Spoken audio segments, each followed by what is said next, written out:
Welcome to YOUCANIC. Today here in YOUCANIC we have a 2020 Buick Enclave 3.6 liter motor, and it's the V6. So with this V6 motor we have a check engine light that is on, and we have some codes.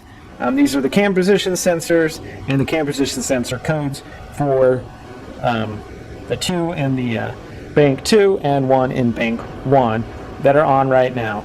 We have a video of how to replace the cam position sensor. They will all be replaced the same, except that these two in bank 2, you will need to remove the motor mount and the bracket that mounts to the motor to be able to gain access to get those out, because there's too much, there's not enough clearance to get the bolts out and to get the sensors out without removing this bracket. So we have our OBD2 scanner hooked up, and we read the code, and here's what we have back.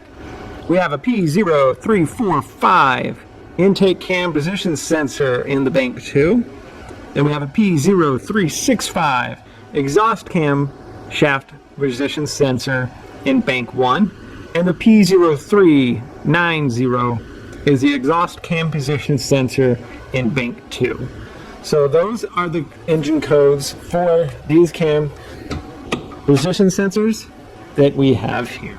Okay, so this is bank 2, and this is the intake position sensor, and we know that because the intake goes down the center of the engine. Intake sensor, cam position sensor in bank 2, the exhaust position sensor, because we have our exhaust side of our head.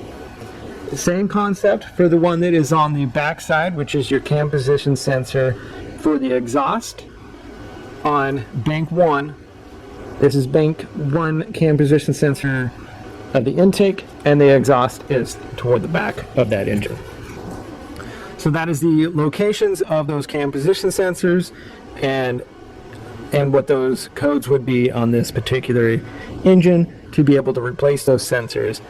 And when you're done replacing them, then you would clear your codes, make sure that the engine codes don't come right back on, drive your car like normal for a week or more, and make sure that they don't come back on. If one or more comes back on, you're definitely going to be looking at some bigger issues, potentially with your vehicle, more on the internal side, because something has gotten off, your timing has gotten off for whatever reason, and so you may have to have some major work done. Thanks for watching YOUCANIC, where you can be the mechanic.